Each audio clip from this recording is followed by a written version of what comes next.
Estábamos escuchando Dinero por Nada, Money for Nothing de Dire Straits, y estamos aquí en este lunes por la mañana en la Espada de Damocles, quien les habla, Pablo Veloso, y estamos, bueno, recorriendo algunas películas que pueden contarnos cosas interesantes, que pueden hacernos pensar, que pueden traernos algunas intuiciones valiosas.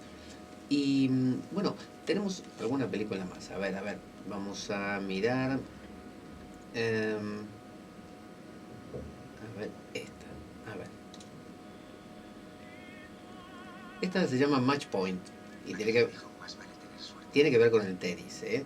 Es una película que el mensaje de esta escena tiene que ver con la suerte. Vio que uno dice tuve buena suerte o no la tuve. Qué suerte tiene tal persona porque consiguió tal cosa. Qué mala suerte que tuve yo por esto. Es decir, creemos en la suerte y nos deseamos suerte, decimos que tengas suerte con lo que quieres hacer, ojalá te vaya bien, suerte. Sin embargo, también creemos en el control. Creemos que si nosotros controlamos todas las cosas, van a salir a nuestro gusto. Pero en el fondo sabemos que la cosa no depende de nuestro control. Que en el fondo siempre la vida se sale con la suya, que siempre la vida hace lo que quiere. Entonces, esta escena es un partido de tenis. La pelota está, obviamente, la pelotita yendo de un lado para el otro. Y en un momento la pelotita golpea la banda central, donde está la red, vio que a veces pasa, y fíjese lo que sucede.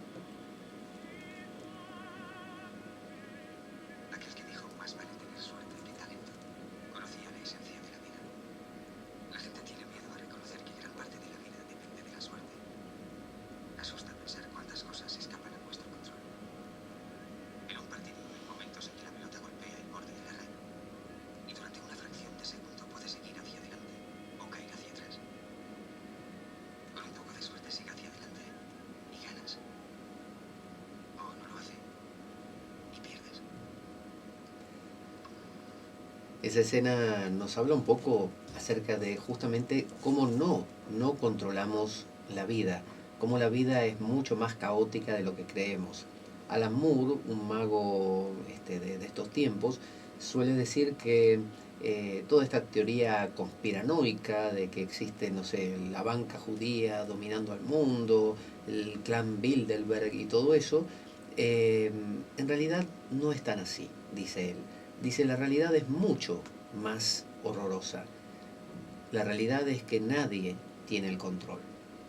Y quizás sea eso, quizás la vida entera sea una incertidumbre total, porque para usted poder controlar algo necesita tener bajo su dominio las variables implicadas, ¿no? Por ejemplo, usted quiere predecir hacia dónde se va a dirigir una bola de billar y bueno, más o menos calcula según el golpe que le dio con el taco y según la posición de la bola, según el peso, según el impulso y varias cosas, y dónde le pegó, inclusive en qué parte de la bola le dio con el taco y demás. Ahora, ¿puede realmente predecir exactamente dónde va a ir la bola? No. La razón es que para poder predecir necesitaría recopilar todas las variables incluidas, el rozamiento de la felpa de la mesa, el aire y su espesor en ese momento, la temperatura ambiente, una serie de variables que son tan numerosas que jamás podrían recopilarse. Por lo tanto, acertar con algo, con una predicción, es imposible. Uno puede estimar, y de ahí viene lo que se llama la estadística, que alguno decía que la estadística es la ciencia, esa ciencia mediante la cual si mi vecino tiene 2 coches y yo ninguno, los dos tenemos uno. Es decir, es una manera de sacar una conclusión general, pero nunca es exacta.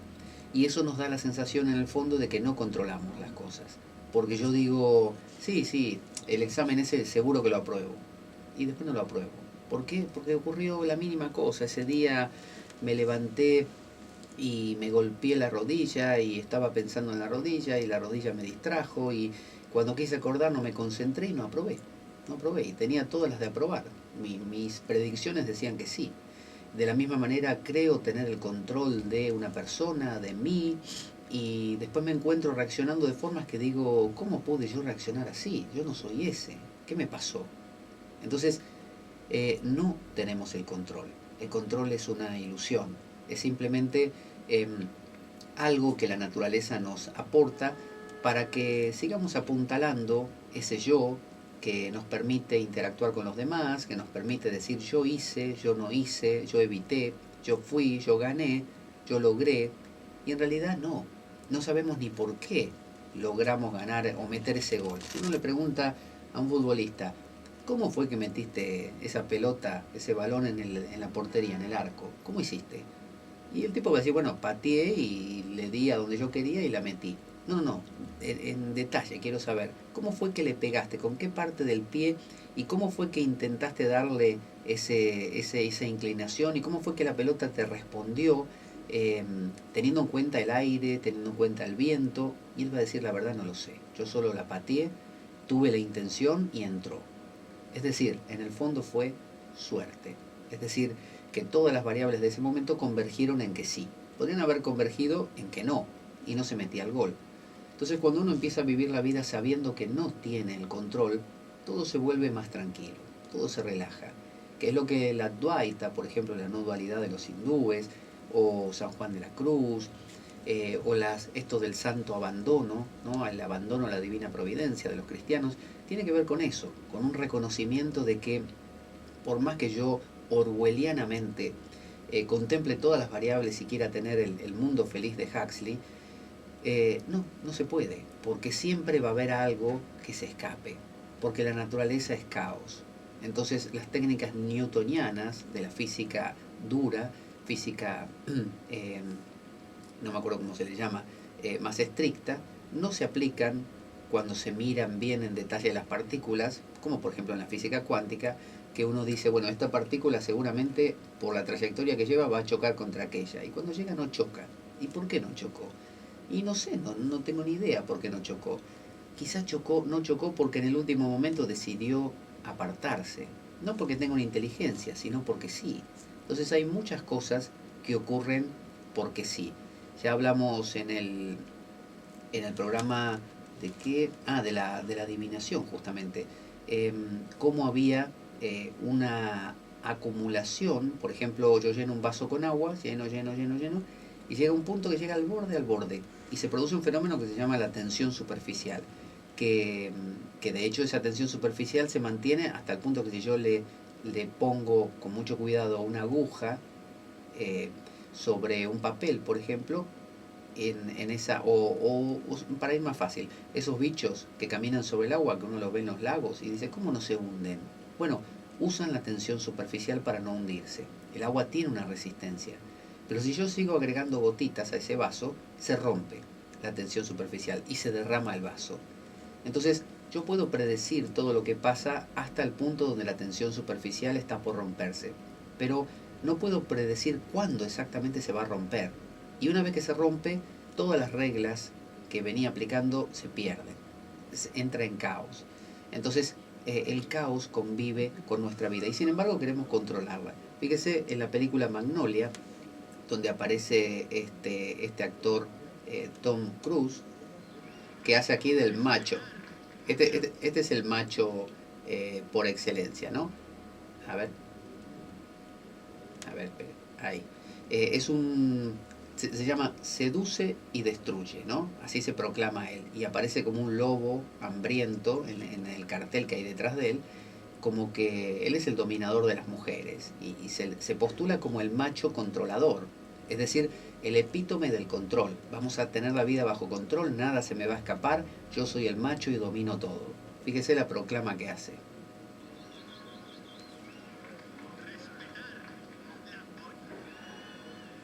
Respetar la polla y domar el coño.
Fíjese lo que estaba haciendo. Estaba tratando de convencer a los demás hombres, como si estuviera dando un curso. Estaba convenciéndolos de que los hombres, decía él, somos los que tenemos el control. Esto es biológico. Lo quería demostrar inclusive. Y, y en muchas ocasiones, en lo que se llama, por ejemplo, autoayuda o estas técnicas de pensamiento positivo, de yo puedo, yo lo voy a lograr, yo tengo el control, es como que está muy bien, es decir, fortalece esa sensación de autoestima, pero se olvida algo, que en Occidente olvidamos y en Oriente quizá no, con esto de yin y el yang, ¿no? Este símbolo plural que tiene, o dual, que tiene lo positivo y lo negativo, o los hindúes con su Shiva y Shakti, olvidamos que todo anverso tiene su reverso, que todo orden tiene su caos.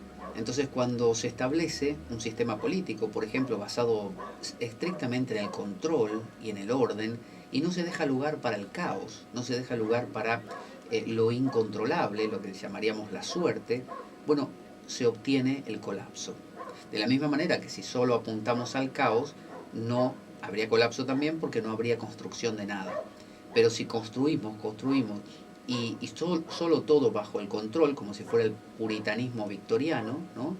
Donde la religión, o por ejemplo en el Irán, en el islamismo iranio, donde todo tiene que ser perfecto de acuerdo al Corán y que tiene que ser ordenado y que aquí dice tal cosa hay que cumplirla y que si el velo se pone así, o en el cristianismo, que si Jesús dice que hay que arrancar el ojo para que no sea ocasión de pecado, vamos a arrancarlo, que de hecho hubo creo que fue el medioevo, gente que se arrancaba un ojo y una mano, porque decía que si tu mano es ocasión de pecado, córtatela, porque es preferible entrar al reino de los cielos manco que pudrirte en el infierno o quemarte en el infierno con tus dos manos. Entonces los tipos se cortaban la mano y se arrancaban un ojo todos, por las dudas, porque lo decía en el Evangelio. Entonces, eso es querer tener la vida bajo control. Entonces, querer cumplir los mandamientos, querer hacer todo bien, querer ser responsable, querer ser eficiente. Cuando uno ve a una persona así, lo que ve es una especie de volcán, porque ve una persona que está en plena tensión intentando controlar algo que sabe en su fuero interno no lo puede controlar.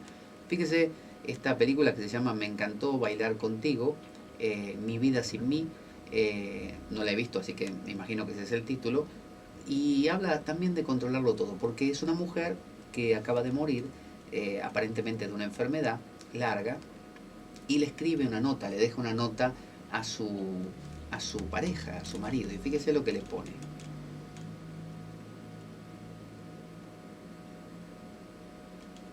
A ver si tenemos mejor volumen aquí. Sí, creo que sí.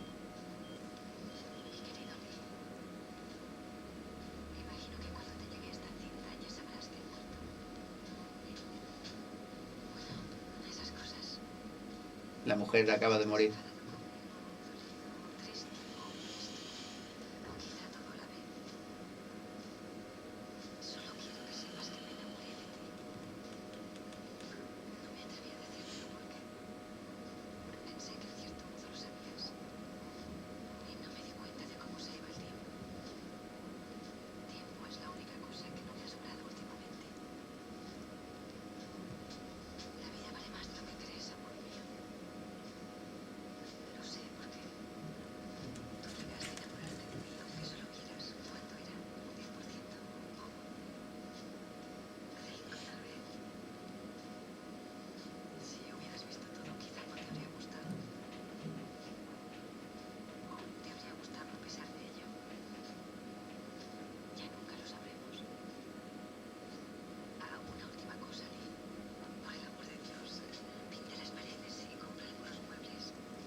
Fíjense cómo en lo que viene diciendo hasta ahora, ella ya está muerta.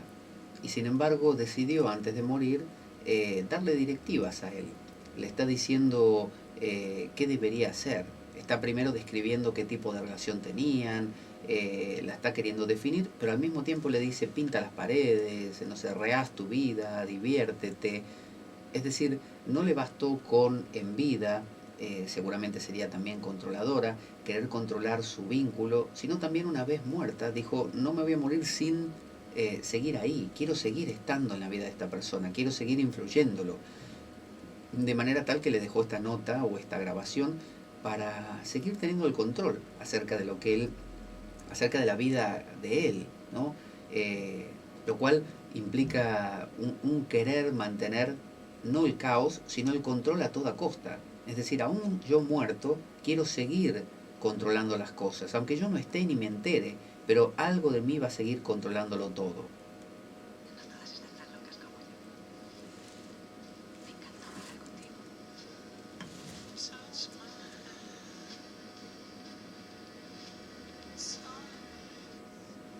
La película se llama Mi vida sin mí.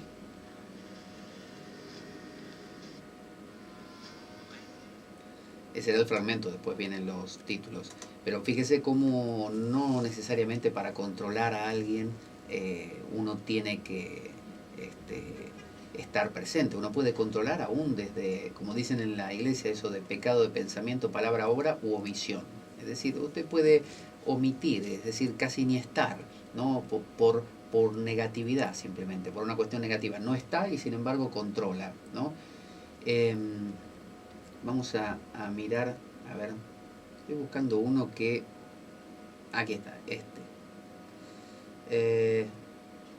Es de la película de los Intocables. Si no me equivoco es esta, ¿verdad? Sí, es la escena. Aquí está, bueno, es una escena donde está sería como Al Capone eh, es de la película Los Intocables de Elliot Ness, y está, bueno, no me puedo acordar el actor, yo para los actores me cuesta que me venga el nombre, pero ya me acordaré. Es sumamente conocido este actor, y es el que hizo Taxi Driver. Y bueno, está en una mesa, en una cena de estas muy coquetas, así, estas cenas muy con toda la pompa, con el frac y todo lo demás, están todos los cabezas ahí de la organización mafiosa, y entre ellos está Al Capone, que está fuera de la mesa, es una mesa redonda, y camina alrededor de la mesa hablando con los demás, contándoles cosas, porque en realidad tiene algo que decir, un mensaje que mandar, y lo quiere mandar de una manera muy consistente, que en las falacias argumentativas se llama argumentum ad baculum. Y ahora vamos a explicar de qué se trata cuando suceda. Vamos a ver. Ahí va.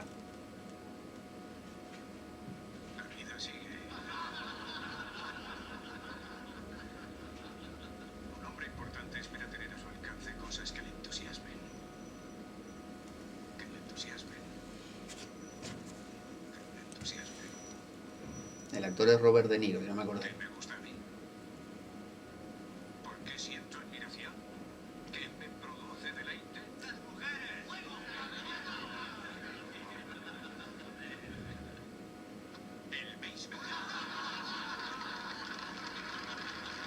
Hace gracias y los demás le aplauden y todos contentos.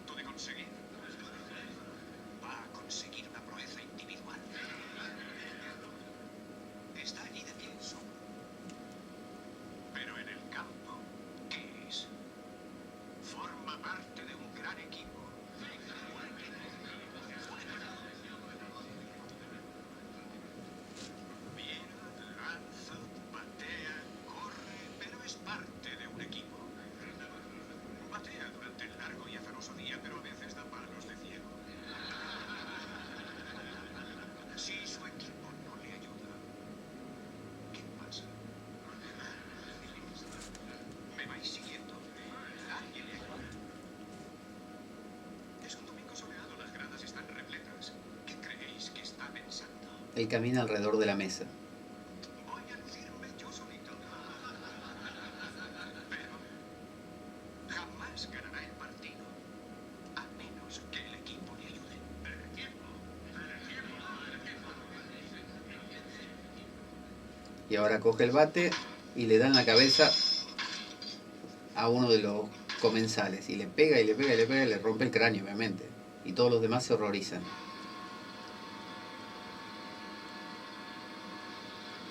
Y ahí está el tipo muerto y termina la escena.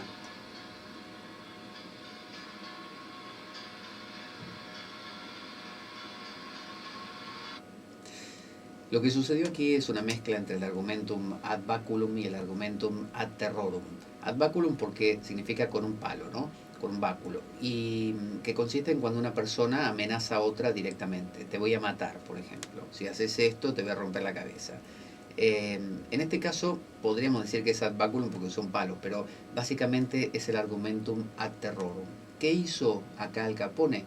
No necesitó amenazar a todos los comensales, decirles a todos los que estaban sentados en esa mesa, si no hacen lo que yo digo, los voy a matar. No necesitó, lo que hizo fue contar una historia amablemente y le rompió la cabeza a uno. Y al romperle la cabeza a uno le envió un mensaje a todos los demás. Y el mensaje es, a cualquiera de ustedes le puede tocar esto. Es parecido como cuando el dueño de una empresa despide, ¿no?, a algún empleado por haber hecho alguna cosa, no sé, llegar tarde al trabajo, y no es que lo despide privadamente, lo despide públicamente y anuncia que lo despidió porque no cumplió con no sé qué. Ese es un mensaje para todos los demás, un mensaje ad terrorum, es decir, le está diciendo a los demás, si hacéis lo mismo que hizo este empleado, vais a acabar despedidos también. Es decir, los aterroriza sin decírselo. No le tuvo que decir a ninguno, o hacen esto o los voy a despedir. Bastó con aterrorizarlos con algo. Que es lo mismo que hace una dictadura militar normalmente, o teológica, la que fuera. Normalmente secuestra gente, mata gente en plena calle, y con eso les envía un mensaje a los demás. Es para amedrentar a los otros. Porque podría agarrar a esa misma gente, llevársela y matarla en privado. Pero no, la mata delante de todos. ¿Por qué la mata delante de todos? Porque los demás, los que lo ven, dicen, si lo mató a ese, ¿no?, que quizá hasta inclusive no tenía mucha implicación, era un tipo bastante normal, nada tan terrible, entonces dice, en cualquier momento me matará a mí, en cualquier momento soy yo.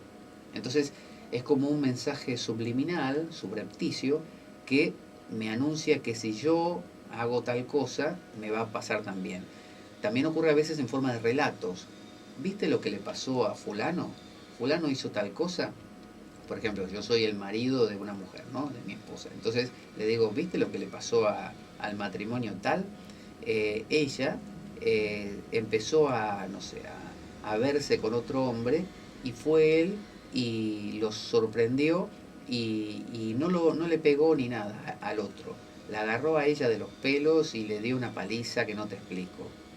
Todo esto porque yo sé en el fondo que mi mujer probablemente tenga alguna cosa con otro, o que le guste otro simplemente, o que la vi coqueteando con otro, o lo que fuera, o por las dudas.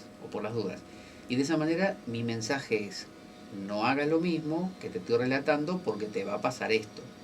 Distinto es el argumento ad baculum, de ir directamente y decirle, escúchame, si llegas a estar con otro, o a mirar a otro, o a lo que fuera, te voy a dar una paliza. Eso es ad baculum, eso es directo. El otro podía enfadarse inclusive, podría decir, ¿qué me estás diciendo?, ¿no? Sin embargo, el argumentum ad terrorum es más sutil. El otro casi no puede decirnos, ¿qué me estás diciendo? Porque yo me puedo escudar en decirle, no, yo solamente te estaba relatando lo que le pasó a esta gente. Mirá qué extraño lo que le pasó. Entonces, el argumento ad terrorum llega, como decimos con esto de, por ejemplo, una dictadura militar, sin que nos toque a nosotros necesariamente. Y de esa manera se puede jugar, podríamos decir, con las emociones ajenas. Vamos a ver una escena donde hay un argumentum directamente ad baculum. Es decir, un argumento que no es ad terrorum, no es esto de inspirar miedo a través de una tercera cosa, como hizo Al Capone, sino completamente directa, que es una escena de la chaqueta metálica, la película se llama Nacido para Matar en otros países, o Born to Kill, que también es sobre el entrenamiento de los marines, ¿no? Y es una escena del recluta cowboy, que así lo llama el, el entrenador, ¿no? Este entrenador es completamente cruel, utiliza el argumento ad baculum, no ad terrorum. Bueno, ad terrorum también, pero ad baculum en el sentido de directamente decirle, insultarle, degradarle, ¿no? Amenazarle al personaje. Fíjese cómo dice. Esa es la banda de sonido. Ahí viene la escena. Están todos, para introducir en la escena, están todos formados en fila militar frente a sus camas. Y bueno, viene este capitán o lo que fuera y pasa revista y les pregunta. Y se ensaña justamente con el recluta cowboy.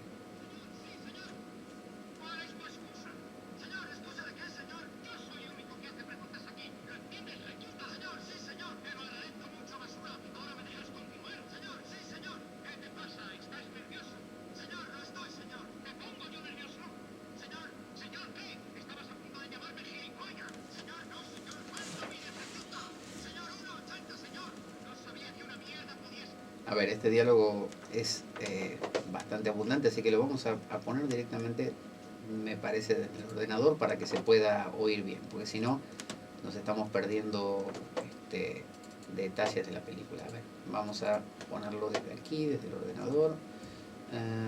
A ver dónde la tenemos. A ver, un momento. Se llama... A ver, así. Mientras puede ir al baño o hacer alguna otra cosa, Aquí la tengo, aquí la tengo. Vamos a encender el canal de corresponde y ahí vamos a ver. Vamos a... Ahí tenemos mejor volumen,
Dese cuenta del nivel de agresión que tiene esas afirmaciones de este jefe, de aquella persona que tiene el poder.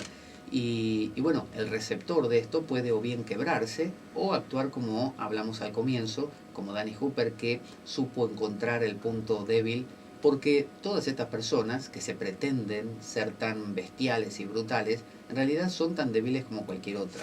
No hay dictador militar, no hay dictador teológico, teocrático, no hay, no sé, persona en posición de poder que en realidad no tenga sensibilidad. En realidad aprovechan esa situación para tocar ciertos resortes en nosotros y hacernos reaccionar. Y de esa manera, bueno, nos controlan, de esa manera tienen el control de lo que sentimos y de esa manera se sienten fuertes.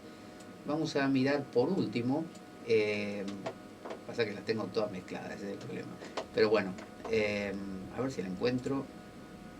A ver por aquí.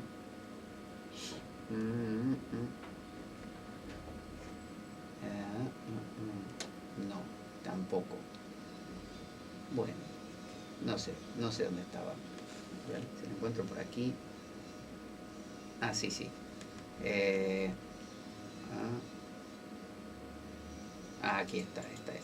Bueno, este es un fragmento de la película El Show de Truman, Truman Show, que es, se trata de, para el que no la vio, de un personaje que vive en un set televisivo inmensamente grande, es toda una ciudad y todos son actores menos él.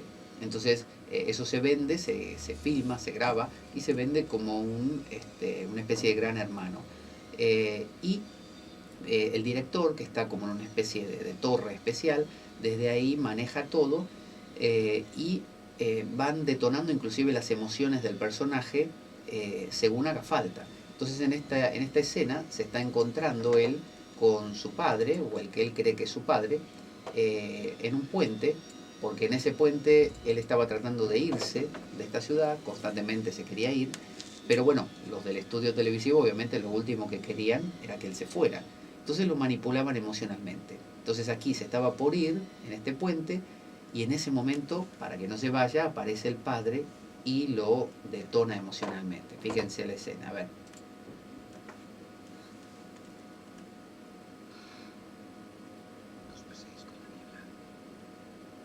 Pide niebla.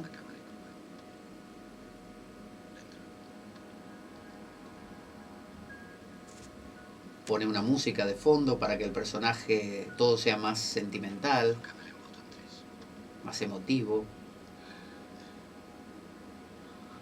Hasta el padre de él, el que hace de padre, tiene una cámara en el botón de la camisa para que le tome bien la cara de frente. La gente lo mira desde sus casas. Hay dos señoras mirando la tele, emocionadas. El que hace de padre lo abraza.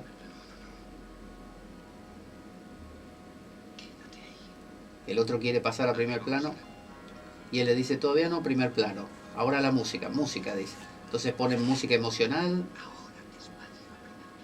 Ahora sí, el primer plano, dice. Yo sabré compensarte, hijo. Te lo juro.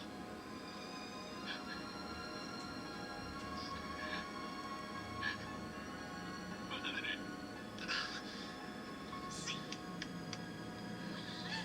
Y todos se emocionan en sus casas y lo ven.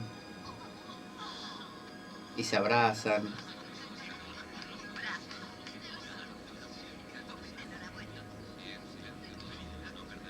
Y los que hacen el show se felicitan, obviamente, de que lo están haciendo muy bien. Así que fíjese qué fácil que es manipular un ser humano. Lo vimos desde el inicio con esto del diálogo de los dos mafiosos, lo vimos con el argumento ad terrorum de Al Capone, lo vimos, ¿qué más? Con esta relación entre el horror y el terror moral que hablaban en Apocalipsis Now.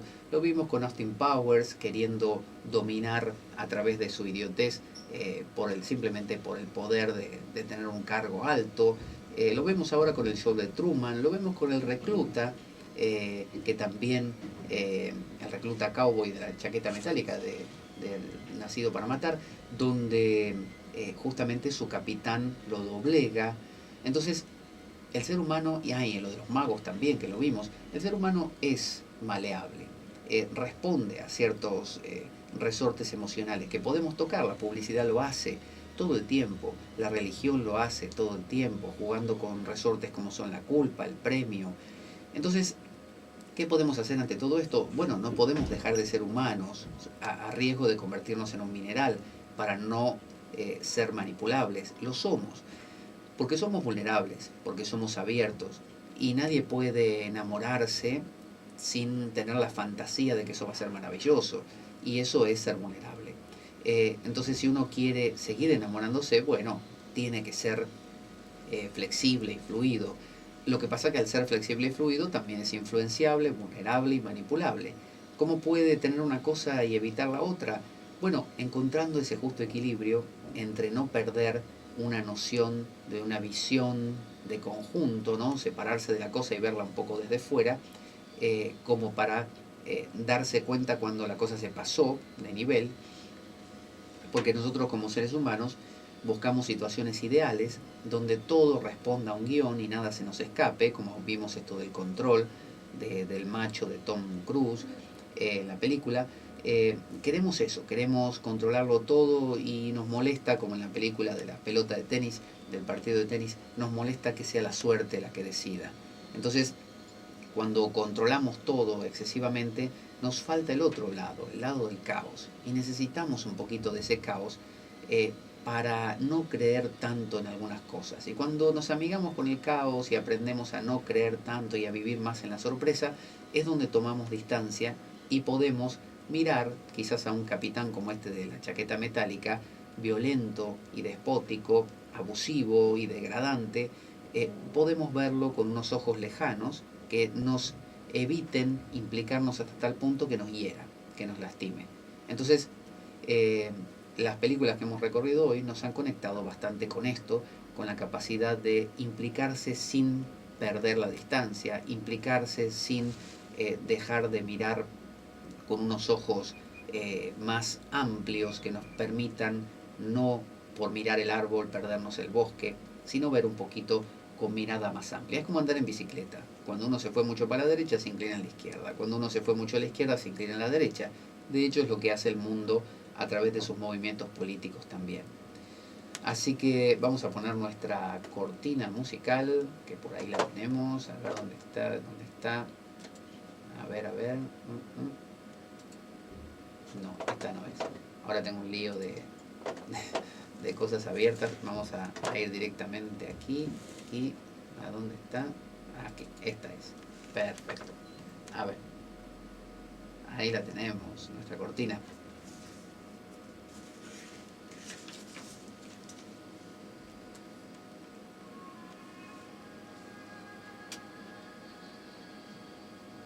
Y dado que la vida es un macabro juego, concebido por una mente perversa, únete a nosotros el próximo lunes de 11 a 13 horas aquí desde el estudio de Radio Cuca 107.3 de la FM de Oviedo, o también domingos alternos, averiguándolo a través de las redes sociales, en la biblioteca del Fontán de Oviedo para asistir a la grabación gratuita del programa, asistir en persona, de los domingos a las 12 horas. Dura una hora nada más, hasta la 1 de la tarde.